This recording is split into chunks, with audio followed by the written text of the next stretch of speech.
السلام علیکم گائز، رمضان special pod cost میں آپ کو خوش آمدید کہیں گے۔ رمضان مبارک کا مہینہ چل رہا ہے اور ایمس ٹی وی پہ آواز انسٹیٹیوٹ کے پیج پر آپ یہ ہمارا خصوصی پوڈ کاسٹ دیکھ رہے ہیں جو ماہ مبارک میں ہو رہا ہے۔ ناظرین، جو ہماری ایج کے لوگ ہیں وہ اس بات کو سمجھ سکتے ہیں، جو ہمارے دیکھنے والی آڈینس ہے، کہ جب ہم دنیا میں آئے تھے تو ایک الگ ہی سماج تھا، اور جب ہم بڑھتے بڑھتے ہم جب اپنی عمر کو پہنچے ہیں، جس عمر میں بھی ہم ہیں، اس میں ہم نے دیکھا کہ سوشل چینج اچانک سے ہوا ہے اور اچانک سے تبدیلی آئی ہے اور بہت سی چیزیں چینج ہوئی ہیں۔ اسی موضوع پر بات کریں گے۔ آج ہمارے ساتھ ایک ایسے شخص موجود ہے جو اردو کی لیجنڈ ہے اور میں نے ان سے بہت کچھ سیکھا ہے۔ یہ ہمارے استاد بھی ہیں، جناب فراست رضوی صاحب۔ السلام علیکم۔ جی وعلیکم السلام۔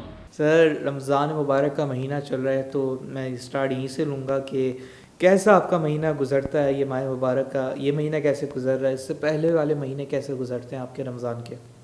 دیکھیے، آپ نے سوشل چینج کی بات کی اور اس کو آپ نے رمضان سے جو ہے وہ جوڑا اپنے سوال کو۔ دیکھیے، رمضان ہو یا نہ ہو، یہ ایک تبدیلی جو پوری دنیا میں ہے، جو انسانی رشتوں میں ہے، جو ہمارے خاندانوں میں ہے، جو ہماری سوسائٹی میں ہے، یہ تبدیلی تو جو ہے بہت عرصے سے جو ہے وہ ہمارے سامنے ہے، اور یہ مسلسل یہ تغیر اور یہ تبدیلی آ رہی ہے، اور بہت کچھ تبدیل ہو گیا ہے۔ صرف رمضان ہی میں یہ سب کچھ تبدیل نہیں ہوتا، رمضان سے پہلے بھی یہ تغیر ہے، اور رمضان کے بعد بھی یہ تغیر ہے، اور رمضان میں بھی یہ تغیر ہے، کیونکہ ویلیوز جو ہیں وہ تبدیل ہوتی ہیں۔ اچھا، اب بات یہ ہے کہ ہم نے جو رمضان گزارے اپنے بچپن میں، تو اس میں یہ تھا کہ کئی ایسی چیزیں تھیں جو اب نہیں ہیں۔ مثلاً اس وقت سحری کے لیے جگانے والے لوگ آتے تھے، اچھا، اور جگانے والے لوگوں میں جو ہے وہ شاعری کے مقابلے ہوتے تھے، اور ان کے مخصوص شاعر ہوتے تھے ہر ٹیم کے، اور اس کو وہ رمضان کے جو فلمی نغمے ہوتے تھے انہی کے طرز پر جو ہے رمضان میں جگانے کے حوالے سے اور رمضان کی فضیلت کے حوالے سے لوگ شاعری کرتے تھے۔ شاعری کہاں پہ کرتے تھے؟ وہ جو شاعری ہوتی تھی وہ فلمی نغموں کو جو ہے اس کو پیروڈی تو ایک برا لفظ ہے، یعنی اس کے طرز پر وہ لکھتے تھے، اور اس کی دھنیں بنائی جاتی تھیں، اس کے گانے والے ہوتے تھے، اور وہ ٹولیاں جو ہے محلے میں سحری کے وقت نکلتی تھی، اور وہ ڈھول کی تھاپ پہ اور موسیقی کے ساتھ وہ اپنے نغمے جو ہے وہ جگانے کے لیے سحری میں جگانے والے لوگ آتے تھے۔ یہ ایک بڑا زبردست کلچر تھا، یعنی اس میں پوئٹری بھی تھی، اس میں میوزک بھی تھا، اور وہ لوگ جب رمضان ختم ہو جاتا تھا، جو ہمیں جگانے آتے تھے، چونکہ وہ روز آتے تھے، تو جب رمضان ختم ہو جاتا تھا تو عید کے دن وہ لوگ گھروں پہ آتے تھے، تو مختلف گھروں سے ان کو تحائف ملتے تھے، کھانے کی چیزیں ملتی تھیں، کچھ لوگ ان کو زر نقد دیتے تھے۔ یہ پرانے رمضان کا جو کلچر تھا، اس میں یہ جو ڈھول کی تھاپ پہ جگانے والے آتے تھے نا، سحری کے لیے جگانے والے، ان کی بڑی ویلیو تھی۔ آہستہ آہستہ وہ چیزیں ختم ہوتی چلی گئی، اور دوسری چیز یہ کہ فیملی یونٹس جو ہیں وہ دنیا میں ٹوٹ رہے ہیں، فیملی یونٹس ٹوٹ رہے ہیں، اور اسلام نے سب سے زیادہ جس چیز پہ زور دیا ہے وہ خاندان کی اکائی ہے، کیونکہ معاشرہ جو ہے وہ خاندانی اکائیوں سے بنتا ہے، ٹھیک ہے نا۔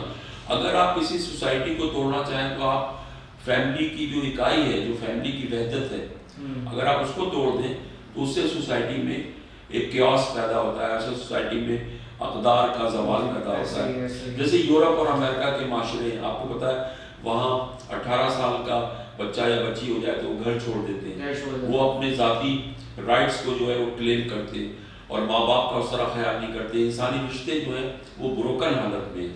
تو ہمارے یہاں بھی یہ چیزیں آ رہی ہیں۔ آپ دیکھیے کہ میں نے ویرانوں میں ایسے ہوٹل کھلے ہوئے دیکھے ہیں جو بہت قیمتی کروڑوں روپے کی مالیت سے ان کو کھولا گیا، اور میں نہیں سوچتا کبھی کہ وہاں کوئی شخص آتا ہوگا، کون گاہک آتے ہوں گے، کون لوگ کھانے آتے ہوں گے، لیکن ایسا لگتا ہے کہ اس کے پیچھے کوئی منصوبہ ساز ذہن ہے کہ ہوٹلوں کو کھول دو، لوگ گھروں پہ کھانا کھانا چھوڑ دیں، گھروں پہ کھانے پکانا چھوڑ دیں، اور ہوٹلنگ کریں، تاکہ اس سے فیملی یونٹ کمزور ہو۔ فیملی یونٹ کمزور ہو، مطلب اگر فیملی یونٹ کمزور ہو رہا ہے تو اس سے فائدہ کس کو جا رہا ہے؟ اس سے ویسٹ کو، یہ تو یعنی مغرب جو ہے، مغرب اپنی تہذیب کو ہم پر نافذ کرنا چاہتا ہے، اور مغرب اپنے کلچر کو پوری دنیا پر نافذ کرنا چاہتا ہے. پہلے انہوں نے اس کا نام رکھا تھا نیو ورلڈ آرڈر، لیکن آرڈر کا لفظ بہت سخت تھا. تو بعد میں جو کونڈولیزا رائس ہیں جو نیشنل سیکورٹی کی ایڈوائزر تھی حکومت امریکہ کی، انہوں نے جو تھنک ٹینکس تھے ان سے مشورہ کیا اور پھر اس کا نام انہوں نے بہت سافٹ نام رکھ دیا. اس کا نام رکھ دیا گلوبلائزیشن. اچھا. تاکہ آپ کو محسوس نہ ہو کہ آپ کے ساتھ کیا ہو رہا ہے، اس کے پیچھے کیا نظریہ ہے، اس کے پیچھے کتنی صفاقی ہے. وہ آپ کی لینگویج کو، آپ کے کلچر کو، آپ کے لباس کو، آپ کے کھانوں کو، آپ کے رشتوں کو جو ہے وہ ویسٹرنائز کرنا چاہتے ہیں اور ہماری جو مشرقی اقدار ہیں ان کو توڑنا چاہتے ہیں. آپ دیکھیں لیکن ایسا نہیں ہے کہ ساری تبدیلیاں جو ہیں، تبدیلی اچھی بھی ہوتی ہے، تبدیلی بری بھی ہوتی ہے. سماجی تبدیلیاں جیسے مثال کے طور پہ اب میں دیکھتا ہوں کہ گلی کوچوں میں مفت افطار کرانے کے لوگوں نے انتظامات کیے ہیں. اس میں این جی اوز بھی ہیں، اس میں فلاحی تنظیمیں بھی ہیں، اس میں سرمایہ دار لوگ انڈیویجولی بھی کرتے ہیں اور اس کے علاوہ کچھ نوجوان مل کے اور جو ہے کنٹریبیوشن کر کے بھی یہ کام کرتے ہیں. لیکن یہ جو تبدیلی آئی اس نے ڈائریکٹ خاندان کو امپیکٹ کیا. جیسے ابھی سوشل میڈیا کا دور ہے تو آپ دیکھتے ہوں گے کہ فیملی ولاگز وغیرہ چل رہے ہیں، اس میں لوگ اپنی جو ولاگرز ہیں جو اپنے خاندان کو دکھا رہے ہیں، اپنی فیملی کا دکھا رہے ہیں، ان کی کوئی بھی جو پرائیویسی، ایک جو گھرانے کی پرائیویسی ہوتی ہے وہ پرائیویسی بہت خراب ہو گئی. وہ پرائیویسی نہیں. اب جو لوگ عام گھروں میں جو لوگ بچے دیکھ رہے ہیں یا بچیاں دیکھ رہی ہیں، اماں ابا دیکھ رہے ہیں، ان کو دماغ پہ ان کے یہ امپیکٹ کر رہی ہے یہ چیز، اور وہ پھر آگے وہ لوگ بھی اسی طریقے سے. نہیں، اس میں سوشل میڈیا کا کوئی قصور نہیں ہے. بھائی دیکھیے یہ بات تو صحیح ہے کہ سوشل میڈیا نے ہماری تنہائی چھین لی. اب ہم تنہا نہیں رہ سکتے، اور تنہائی جو ہے کریٹیوٹی کی بنیادی شرط تنہائی ہے. دنیا کا جتنا کریشن ہے، جتنے بڑے کام ہوئے ہیں وہ راتوں کی تنہائی میں ہوئے ہیں. بڑی بڑی پینٹنگز، بڑی بڑی تصویریں، بڑی بڑی عظیم نظمیں، گیت، شاعری، کیا کچھ نہیں ہوا. اور عبادات بھی جو ہے آپ کو پتہ ہے دنیا میں جو عظیم لوگ ہیں وہ بہت کم سوتے ہیں. آیت اللہ خمینی بھی 2-2.5 گھنٹے سوتے تھے. آئنسٹائن بھی 3 گھنٹے سوتا تھا. دنیا کے عظیم لوگ جو ہے سونے میں زیادہ وقت ضائع نہیں کرتے. تہجد کی نماز اسی لیے رکھی گئی ہے کہ رات کو آپ ایک مکمل سونے کے لیے تصور نہ کریں کہ یہ ایک سونے کا عمل ہے. اس میں آپ کو بار بار اپنی نیند کو بریک کرنا ہے، آپ کو اٹھنا ہے، کائنات کے بارے میں غور کرنا ہے، خدا کے بارے میں غور کرنا ہے. تو رات جو ہے، رات کی تنہائی میں دنیا کی بڑی بڑی تخلیقات ہوئی. کہنے کا مطلب یہ ہے کہ سوشل میڈیا نے ہم سے ہماری تنہائی، ہم تنہا نہیں رہ سکتے. اب ہم تنہا نہیں رہ سکتے، تنہائی نہیں رہی. اور یہ کہنا کہ جو ہے پرائیویسی نہیں رہی، یہ تو آپ پہ منحصر ہے. آپ اپنے آپ کو اگر چاہتے ہیں کہ پرائیویسی کے دائرے میں رکھیں تو آپ مت وہ چیزیں ڈالیں. میں تو یہ دیکھتا ہوں کہ والد صاحب مر گئے تو ان کا جنازہ بھی، وہ ان کا چہرہ بھی دکھا رہے تابوت سے. تو آپ نے ہر چیز کو بازار کی چیز بنا دیا. اس کا جو تقدس اور اس کی جو اہمیت ایک محدود دائرے میں رہ کے جو تھی اس کو آپ نے ختم کر کے اس کو ایک جنس بازار بنا دیا ان چیزوں کو، ان اقدار کو.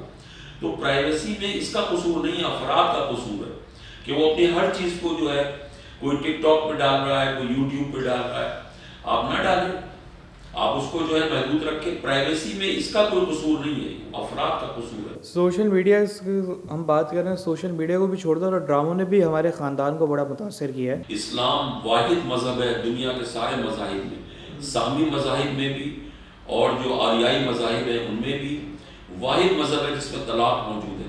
کسی ریلیجن میں طلاق موجود نہیں ہے. یعنی عیسائیت میں جو شادی ہوتی ہے اس کی کوئی طلاق نہیں ہے. جو عیسائی طلاق حاصل کرتے ہیں، چاہے وہ پروٹسٹنٹ ہو یا رومن کیتھولک ہو یا وہ جوہا کے ماننے والے ہوں اور کوئی بھی ان کا فرقہ ہو یا وہ بیپٹسٹ ہو، بات کیا ہے کہ وہاں وہ یہ کہتے ہیں کہ جو نوٹ یہاں لگا دی گئی ہے، جو گرہ باندھ دی گئی ہے وہ آسمانوں میں بند گئی ہے. یہاں کی گرہ ہم کھول سکتے ہیں، وہاں کی نہیں کھول سکتے. ہندوؤں میں بھی طلاق نہیں ہے. وہ اپنے ملک کے قوانین کے ذریعے عدالتوں سے طلاق لیتے ہیں. اسلام واحد مذہب ہے جس نے طلاق اور خلا دونوں چیزیں رکھی، کیونکہ اسلام ایک فطری مذہب ہے. وہ انسانی فطرت کے خلاف، وہ دین فطرت ہے، انسانی فطرت کے خلاف موو نہیں کرتا اسلام. تو ہمارے یہاں طلاق ہے، لیکن یہ سیاہ ستہ کی حدیث ہے. ہمارے پیارے نبی رسول اللہ صلی اللہ علیہ وسلم نے فرمایا کہ اللہ کی بنائی ہوئی چیزوں میں مجھے سب سے زیادہ جو چیز ناپسند ہے وہ طلاق ہے. لیکن طلاق ایک آفیشل ایک شرعی ایک فقہی رائٹ ہے آپ کا.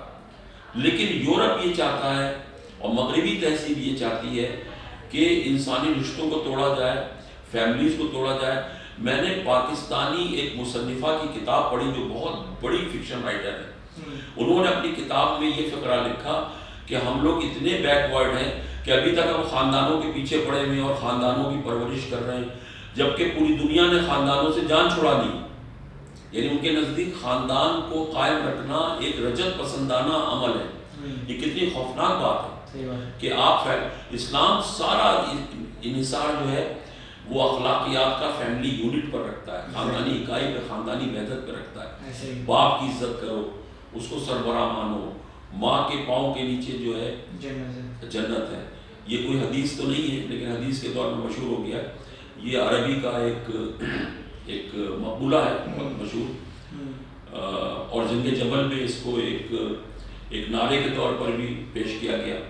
تو یہ اس میں صداقت ہے, یہ بہت اچھا فقرہ ہے اور بڑا عظیم فقرہ ہے اور اس کی قدر کرنی چاہیے, اس کے معنی کی, اس پہ عمل بھی کرنا چاہیے.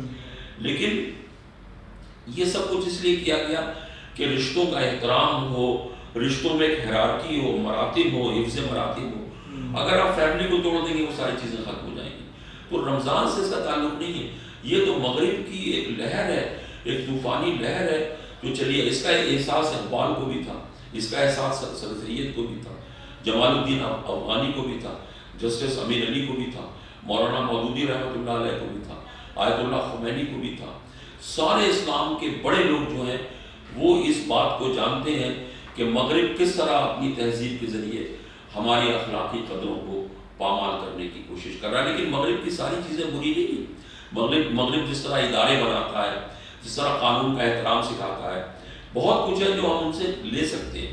کیونکہ جو اچھی چیزیں ہیں اس کے بارے میں تو یہی کہا گیا کہ الحکمت و دالت المومن, علم و حکمت مومنوں کی گمشدہ میراث ہے, ان کا کھویا ہوا خزانہ. بھائی ہماری چیز تھی وہ لے گئے, ہم ان سے واپس لے لیں گے. ہم ان سے بھی, ہم کافر سے بھی اچھی چیزیں سیکھ سکتے ہیں. ہم جو ہے غیر مذہب کے لوگوں سے, غیر اپنے سے مختلف تہذیب کے لوگوں سے بھی اخلاقی تعلیم حاصل کر سکتے ہیں, اچھی باتیں حاصل کر سکتے ہیں. مغرب ٹوٹل برا نہیں ہے لیکن اس کا غالب حصہ جو ہے وہ ہمارے لیے قابل قبول نہیں ہے, خاص طور پہ جس کے پیچھے الہادی تصورات. آپ نے کہا کہ ہم جا رہے ہیں اس طرف اور ہمیں پتہ ہے یہ چیز غلط ہے. ہمیں پتہ بھی ہے, ہمیں پتہ بھی, تو ہم کیوں کر رہے ہیں جب ہمیں پتہ ہے کہ بھائی یہ بربادی لے کے آ رہی ہے, یہ ہماری دنیا بھی برباد کر رہی ہے, ہماری آخرت بھی برباد کر رہی ہے. جب ہمیں پتہ تو ہم اس سے دور کیوں نہیں ہو رہے ہیں؟ نہیں, آپ ریزسٹ نہیں کر سکتے نا. جو ہم کہیں کہ آپ اس طرح سے یعنی تاثر دے رہے ہیں جیسے کوئی فرد واحد ہے کہ ہم کیوں جا رہے ہیں. یہ تو حکومتوں کو متاثر کر رہا ہے. یہ تو سوسائٹی کے جو بڑے طاقتور ادارے ہیں, یہ جو مغربی کلچر ہے ان کو متاثر کر رہا ہے. آپ اس سے دیکھیے, فرد واحد سسٹم سے نہیں لڑ سکتا. سسٹم سے, نظام سے لڑنے کے لیے ایک متبادل نظام کی ضرورت ہے. ہاں, رسول اللہ صلی اللہ علیہ وسلم کو جو مبعوث فرمایا گیا تو آپ نے سب سے پہلے اپنے ہم خیال لوگوں کو جمع کیا اور آپ نے جب کفر کے اور شرک کے نظام کو جو ہے توڑا تو آپ نے اس کو ریپلیس کیا اسلام سے. آپ ایک نظام کو دوسرے نظام سے ریپلیس کرتے. فرد واحد کبھی سسٹم سے نہیں لڑ سکتا. اگر آپ سسٹم سے لڑیں گے تو آپ ٹکڑے ٹکڑے ہو جائیں گے, آپ شکستہ ہو جائیں گے. تو پہلے آپ اپنے ہم خیال لوگوں کو جمع کیجیے. پہلے آپ نظریاتی طور پر اپنے آپ کو اجتماعی طور پر اس قابل بنائیے کہ آپ اس نظام سے, اس کلچر کا مقابلہ کر سکیں اور لڑ سکیں. اس کا ایک اور بھی تو امپیکٹ ہے نا کہ اگر ہم کوئی بچے کو بول رہے ہیں کہ بھائی ان سے بولو کہ باہر گئے 2 منٹ کے لیے آ رہے ہیں یا تھوڑی دیر میں آ جاتے 1 گھنٹے, تو بچے بھی تو اس کا امپیکٹ جا رہا ہے نا کہ دیکھو والد جو ہیں وہ ہم سے جھوٹ بلوا رہے ہیں. تو مینس کہ جھوٹ بہت معمولی سی بات ہے, یہ کوئی اتنی بڑی بات نہیں ہے کہ امپیکٹ جا رہا. تو وہ تو نہ جانے بچہ کیا کچھ آبزرو کر رہا ہے سوسائٹی میں, تو اس کا مشاہدہ جو ہے اس سے زیادہ ہولناک اور خطرناک ہے. لیکن میں یہ کہنا چاہ رہا ہوں کہ ٹیکنالوجی ہے, الیکٹرانک ترقی جو ہے وہ انسانوں کو بری طرح سے جو ہے وہ مجروح کر رہی ہے. ایک صاحب ہے ایلوین ٹافلر, یہ جو ہے ایک امریکن رائٹر تھے اور امریکن فیوچرسٹ تھے. 2016 میں ان کا انتقال ہوا. یہ بڑے فیوچرسٹ تھے. انہوں نے ایک کتاب لکھی فیوچر شاکس. اس میں انہوں نے کہا کہ یہ جو الیکٹرانک کی ترقی ہے اس نے تو فائن آرٹس کو بھی مار دیا ہے، اور یہ جو ہے اس نے ساری ویلیوز کو جو ہے تاراج کر دیا اور تباہ کر دیا، یہ انہوں نے لکھا۔ تو ان کے خلاف لوگوں نے رد عمل میں یہ کہا کہ بھئی ایسا نہیں ہے کہ 100% آپ کسی چیز کو ختم کر سکتے ہیں، وہ جو سچائی ہے، جو حق ہے، وہ پھر دوبارہ اپنی شکل بدل کے آ جاتا ہے۔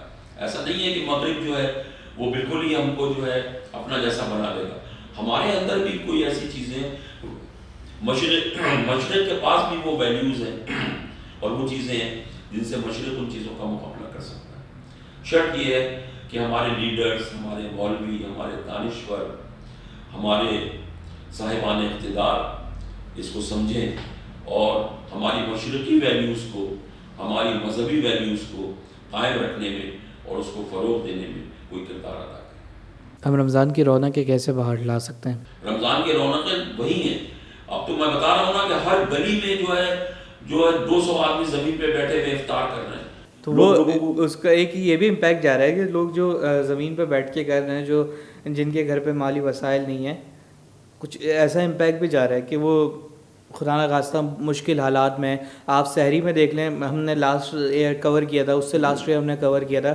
کہ مستحق لوگوں کے انہوں نے ٹائٹل لگایا ہوا ہے کہ مستحق لوگ جو ہیں وہ آ کے افطاری کریں، سحری کریں۔ پاکستان میں جو ہے نا یہ 60% لوگ وہ ہیں جو بلو پاورٹی لائن ہے، بلو پاورٹی لائن ہے، خط افلاس سے نیچے ہے۔ وہ رمضان ہو یا رمضان نہ ہو، آپ کو غربت کو ختم کرنا ہے، اور پوری دنیا میں دیکھیے دنیا کے بڑے مسائل بھی یہی ہے نا، کلائمیٹ چینج ہے، آبادی کا مسئلہ ہے، جہالت ہے، اور اس کے ساتھ ساتھ غربت ہے۔ غربت اور جہالت یہ انسانیت کے بڑے مسائل ہیں۔ ہم جیسے تیسری دنیا کے ملک جو ہیں، جن کے وسائل نہیں، جو قرضوں میں ڈوبے ہوئے ہیں، جہاں کرپشن بہت زیادہ ہے، جہاں لوگوں میں سیلفشنس بہت بڑھ گئی ہے، اس رمضان ہو یا نہ ہو، یہاں ان چیزوں کو ختم کرنا ہے، غربت کو آپ کو ختم کرنا ہے۔ جب تک آپ پاورٹی کو ایلیمینیٹ نہیں کریں گے، اور اگر رمضان میں لوگ خدمت کر رہے ہیں کسی کی، تو اس میں کوئی برائی نہیں ہے، کوئی خرابی نہیں ہے۔ غربت، یہ تو غربت ہے، غربت کو آپ کیا کریں گے؟ رمضان چلا جائے گا، پھر وہ 60% لوگ بلو پاورٹی لائن رہیں گے۔ سر یہ بھی تو ہوا ہے نا کہ رمضان میں، کہ پہلے رمضان میں لوگ عبادتوں پہ زیادہ دھیان دیا کرتے تھے، لیکن ایک دم سوشل چینج آیا، اب لوگ رمضان میں عبادتیں چھوڑ کے افطار ہو گیا، اب نماز بھی نہیں پڑھی، انہوں نے ٹی وی کھولا، اب ٹی وی کا دور بھی ختم، یوٹیوب کھولا، انہوں نے گیم شو لگا لیا، گیم شو آ رہا ہے یا کوئی ڈرامہ آ رہا ہے، تو عبادتوں سے بھی تو دوری ہوئی ہے نا۔ نہیں، عبادتوں سے پہلے بھی لوگ اس طرح کے لوگ تھے جو بہت زیادہ پریکٹسنگ نہیں تھے، اور آج بھی ہے۔ اس میں سوشل میڈیا کا کوئی قصور نہیں، بلکہ سوشل میڈیا میں تو مجھے لوگوں نے ایسی ایسی کٹس بتائیں، قرآن کی تفسیریں، قرآن کے بارے میں کوئی چیز مجھے حاصل کرنا ہو، اچھا پہلے تو میں قرآن نمبر نکالتا تھا، نقوش کا، سیارہ ڈائجسٹ کا، قرآن پر میرے پاس بہت ساری کتابیں تھیں، چیزیں تھیں، آج میں ایک کلک پہ ہر چیز دیکھ لیتا ہوں۔ یہ تو آپ کی چوائس ہے کہ آپ کیا چیز دیکھنا چاہتے ہیں۔ سر میں یہ سمجھتا ہوں کہ جو اس تبدیلی آئی ہے سب سے زیادہ، آپ کے دور میں سوشل میڈیا نہیں تھا، میڈیا نہیں تھا، تو آپ لوگ ایک امام کے پیچھے چلتے تھے کہ بس ممبر سے انہوں نے جو بول دیا بس ٹھیک ہے، اب جو بول رہے ہیں اس پہ عمل کرنا ہے۔ ظاہر ہے جو دین ہوتا ہے ہم علماء سے ہی سیکھتے ہیں، خود مطالعہ کرتے ہیں، سیکھتے ہیں۔ تو سر اب جو یہ سوشل میڈیا آیا ہے، میڈیا آیا ہے، اس میں بہت سے اسکالرس آ گئے، اب فلانا بول رہا ہے یہ ہے، فلانا بول رہا ہے یہ ہے، اب جو نوجوان ہیں، جو ینگسٹ ہیں، جو سوشل چینج لے کے آئے ہیں، وہ بھڑک گئے، بھائی وہ کریں کیا، ہم اس کی سنیں، ہم اس کی سنیں، ہم کس کی سنیں؟ آج کا نوجوان مذہب کے بارے میں سوشل میڈیا کے ذریعے آج سے 30 سال پرانے نوجوان کے مقابلے میں بہت زیادہ جانتا ہے۔ مجھ سے ایسی ایسی باتیں لوگ کرتے ہیں، ایسی ایسی کتابوں کے حوالے دیتے ہیں، تفسیر کے، حدیث کے، مشکل کتابوں کے، بلکہ بعض اوقات تو کسی موضوع پر مجھے اس کتاب کا پتہ نہیں ہوتا اور میں نہیں جانتا ان چیزوں کے بارے میں، اور وہ نوجوان مجھے بتاتا تھا یہ کتاب ہے، میں نے کہاں سنی؟ میرا بچہ بعض اوقات ایسی باتیں کر دیتا، کوئی ایسا شعر سنا دیا، کوئی ایسی کتاب، کہاں سے تمہیں کیسے پتہ چلا؟ تمہیں کون بتا کے کی؟ تو میں یہی سوچتا ہوں کہ سوائے سوشل میڈیا کے اور کیا ذریعہ ہو سکتا ہے؟ تو ایسا نہیں ہے، تصویر بہت زیادہ تاریک نہیں ہے، ذرا سی بیداری کی ضرورت ہے۔ نہیں ہے نا امید اقبال اپنی کشت ویراں سے، ذرا نم ہو تو یہ مٹی بہت زرخیز. کیا بات ہے، کیا بات ہے. اسی شعر کے ساتھ ہم اپنی اس پوڈ کاسٹ کو اختتامی مراحل میں داخل کرتے ہیں، اور آپ کا بہت شکریہ کہ آپ نے اپنا قیمتی وقت دیا. اور ناظرین، جو ہمارے استاد محترم جناب فراست رضوی صاحب نے جو بتایا، ممکن کرتے ہیں کہ آپ کو پسند آیا ہوگا اور اپنے اندر بھی یہ چینج لے گئے ہیں. بات وہی ہے کہ جب ہم خود اچھے ہوں گے تو معاشرہ اچھا ہوگا، ہم سے معاشرہ بنتا ہے، لوگوں سے معاشرہ بنتا ہے. تو یہ کوشش کریں کہ آپ خود بھی اپلائی کریں، میں بھی اپلائی کرتا ہوں. ہم سب مل کے ایک نیا معاشرہ اور ایک اچھا معاشرہ اور اخلاقاً معاشرہ ہم اس کو آگے لے کے جائیں گے. تو آج دیجیے اسی کے ساتھ سید حسن قاضی کو اجازت. زندگی رہی تو پھر ملاقات ہوگی. اپنا خیال رکھیے گا، دعاؤں میں یاد رکھیے گا. اللہ حافظ.